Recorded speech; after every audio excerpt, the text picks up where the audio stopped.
Após uma reunião com tucanos no Palácio dos Bandeirantes, o governador João Dória recuou e afirmou a aliados que vai renunciar ao governo de São Paulo e manter a pré-candidatura à presidência da República.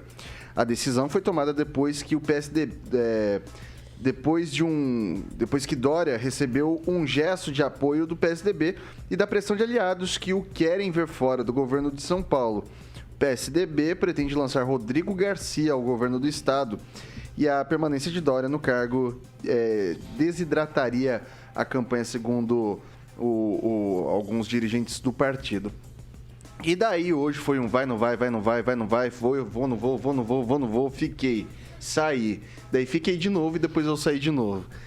E daí agora eu começo jogando pro francês. O francês, num dia em que o Moro, ele se descompatibiliza, né? Descompatibiliza não, ele sai do Podemos e vai pro União Brasil, fala que não vai ser mais candidato à presidência da República. O Dória, que sairia, também deixa de sair. Deixa de tirar sua pré-candidatura. É coincidência ou tem relação uma coisa com a outra? Isso sintetiza o que são os políticos e como o que a gente deve esperar deles, né? Não acreditar no que eles dizem, não acreditar nas posições que eles dizem que estão tomando e principalmente no que eles nos prometem, né? O Dória de manhã, ele tinha uma posição que estava escandalizando todo mundo. Ele mandou uma coletiva para tarde. À tarde ele desmentiu. Fosse um político aqui de provinciano, a gente diria que foi uma molecagem, né? Mas, na verdade, ele estava preocupado com a sombra do jovem Eduardo... como é que é? Eduardo Leite. Eduardo Leite, do Rio Grande do Sul, que esse sim deixou o governo gaúcho e se colocou à disposição do partido sem estipular condições. Então, o Dória supôs, ou ele tem informações privilegiadas, de que haveria aí uma jogada por trás disso aí que visava derrubá-lo, né? Aí ele deve ter recebido alguns afagos e coisas, e agora disse, não, realmente eu vou ser candidato. E ele já reconciliou com o França, que é seu candidato, seu sucessor lá no governo paulista, e parece que agora vai seguir para a campanha presidencial. Mas tem coisa para surgir aí. Isso não vai ficar só nessa intriga aí de bastidores, não. O Rigon, o francês diz aqui que provavelmente houve algum afago ali do PSDB. Daí lembro do poema de Augusto dos Anjos, a mão que afaga é a mesma que apedreja? Pois é. No caso do PSDB é um pouquinho mais complicado, porque ele é um partido que depois que perdeu as grandes lideranças virou uma bagunça, né? Basta ver a renúncia do Leite depois de perder uma prévia. O PSDB é um ninho mesmo, né? É um ninho, não digo de tucano, mas é um ninho. Ele é entrelaçado, ele é complicado. Agora, a impressão que dá é que é tudo um jogo político, um jogo de idas e vindas, em que ninguém sabe ainda como vai ficar. Então, por isso que de manhã a pessoa tem uma atitude, tem um pensamento, à noite tem outra, à tarde tem outra. Eu vou dar 3 exemplos. Esse do João Dória, que o francês falou, que realmente de manhã disse que, né, a informação é que ele não seria, que ele renunciaria a uma provável pré-candidatura e continuaria governador. A segunda, do Sérgio Moro, que falou aqui mesmo que não deixaria o Podemos e seria candidato a presidente da República e corre o risco de sair candidato a deputado federal. E terceiro, Bolsonaro, em 2018, que falou que não seria candidato à reeleição. E estamos em 2022 e é candidato. Então, político é assim. Político é assim, vai e volta. Talvez a política não seja o ideal, mas os políticos são assim. E aí, ô Celestino, o que o Dória, continuando aí com a pré-candidatura, influencia nesse jogo com a saída do Sérgio Moro? O PSDB tem 3 frentes, né? Fernando Henrique, Aloysio Nunes e mais alguns lá estão com Lula. Estão fechados com Lula, não vão declarar isso nunca, mas estão fechados com Lula. O Dória tem um grupo dele, né? E o Leite tem um grupo juntamente com o derrotado da eleição passada, da Dilma, né? O cheirador de pó lá de Minas Gerais. Então, essas 3 frentes, elas vão se convergirem, né? Não vão se convergirem, não vão, né? Vai rachado até o final. Eu acho que o Eduardo Leite vai para outro partido, né, dessa coligação União Brasil e PSDB e MDB, para ser o candidato da terceira via. E o PSDB vai figurar como o vice, né? Vamos escolher lá um vice, mais ou menos, pode ser o Moro, por que não? No União Brasil, ou Dória. Mas eu acho que o Eduardo Leite vai sair dessa encrenca que é o PSDB ainda hoje.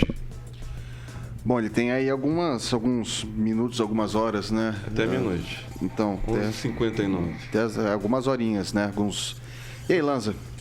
Olha, como eu disse aqui em off pro Francês e pro Emerson, um cenário muito turbulento ainda para se analisar. Ainda não se findaram as filiações partidárias, ainda não se findaram as movimentações. Como nós vimos no próprio caso do Moro, por exemplo, as movimentações podem mudar da noite para o dia ou do dia para a noite, fazendo analogia ao horário que nós estamos. Mas eu acredito, Vitor, que o Eduardo Leite agora, com essa possível desistência do Moro, possa ser o nome da terceira via. O Paulo Vidigal. De fato, eu também compartilho de alguma coisa nesse sentido. O Dória também não tem alavancado nas pesquisas, né? Não é uma unanimidade nem dentro do PSDB, né? Ele fez que saiu, mas não saiu por uma desconfiança em deixar e o seu ex não apoiá-lo. Tem toda uma questão de confiança ali, de um pacto que teria sido rompido entre ele e o vice. E a janela de filiação, salvo engano, é amanhã. A janela da União de Federações deixa eu só conferir aqui para não falar besteira, é 31 de maio, então pode acontecer muita coisa. Mas eu acho que um momento interessante, e até trazendo a fala dos colegas aqui, de fato, a gente tem que analisar os políticos sempre com o pé atrás, né? Sempre com bastante racionalidade. Eu acredito que o nosso país merece políticos melhores, merece uma política melhor. Mas a grande questão é a seguinte: a forma que nós temos de mudar os nossos representantes nesse momento é através da política, é através do voto, é através da democracia. E há 58 anos atrás, essa data que alguns comemoram, do dia 31 de março, alguns chamam de revolução, equivocadamente, no meu ponto de vista é um golpe. Hoje, se nós tivéssemos um regime parecido, nós não poderíamos estar aqui sentados e conversando e fazendo as críticas como a gente faz. A gente exerce a nossa liberdade de expressão hoje porque a gente vive num regime democrático. Nossos políticos não são bons? Ok, vamos mudá-los dentro do regime democrático. Ok, professor Itamar. A terceira via, por enquanto, né, o sinal que se dá é que fez a opção, ou está fazendo a opção, pelo mais fraco, né? Porque aqui, em São Paulo, por exemplo, o Dória, ele não tem expressão nenhuma. E se ele saísse para governador, ele também não ganharia, né? Então, ninguém leva ele a sério mais aqui em São Paulo. Aqui ele é traço, está aí abaixo de 2%. Ele é margem de erro, né? A probabilidade dele. Mas é interessante ver essas mudanças, né? Ele não desistiu porque o Moro desistiu. E aí a terceira via ficaria, então, com a opção mais fraca, porque o Moro teria aí 7% ou 8% nas pesquisas, né? Nessas pesquisas, apesar de fajutas, elas existem, 7% a 8%, enquanto que o Dória ficaria aí na faixa de 2%. A saída do Leite, ele vai ter que sair do PSDB e ir para um outro partido, o que já vai configurando digamos assim, a dubiedade desse candidato. E um outro aspecto ainda que precisa se levar em conta, né? Eduardo Leite, ele teria, né, bastante representatividade no Rio Grande do Sul. Ele não é um nome de projeção nacional, ele nunca foi, diferente do Dória, né? O Dória tinha projeção nacional e foi rejeitado também, digamos assim, pela opinião pública, dado os seus atos ditatoriais que ele praticou no estado de São Paulo. Então, digamos assim, há alguns analistas já falando na possibilidade desta terceira via ser o que ela é na verdade, né? Ela é de esquerda e vai fechar aí com o Lula seja para o primeiro turno ou para o segundo turno, em caso mais extremo. Todo esse povo aí, Dória, Moro, Tebet, Leite, estará votando e defendendo a candidatura do Lula no segundo turno. Passar para o Lanza, que pediu a palavrinha. Olha, eu só queria dizer que a questão da saída do Dória também chegou até a cogitar uma possível renúncia do Rodrigo Garcia durante o dia, porém houve uma volta atrás e esse ping-pong agitou o cenário político hoje, Vitor e bancada. E eu também quero ressaltar o seguinte, tem gente que fala tanto de pesquisa, mas quando é para defender o candidato dele, não acredita em pesquisa, diz não acreditar em pesquisa, né? Queria passar rapidinho aqui antes do break pro Celestino, mas a minha pergunta para você é a seguinte, Celestino. Essa questão do Dória, lá pro governo do estado de São Paulo, a gente tem um homem forte do Bolsonaro, que é o Tarcísio, você tem o Haddad concorrendo, você tem o Boulos, aliás, Boulos não mais, né? Mas você tem o Haddad, Márcio você Braga. tem o Márcio França, Haddad, Tarcísio, o Dória entrando nessa equação como candidato ao governo do estado ou não, muda o quê?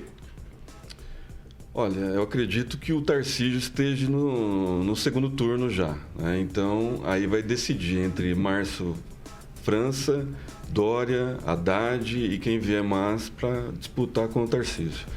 A respeito do 31, né, de 64, durante a pandemia, o povo brasileiro sentiu o gostinho do que é a ditadura, né, o que é o comunismo. Então, vai ser na urna, nós vamos ganhar na urna e não vai ter, o comunismo não vai ser instalado no Brasil.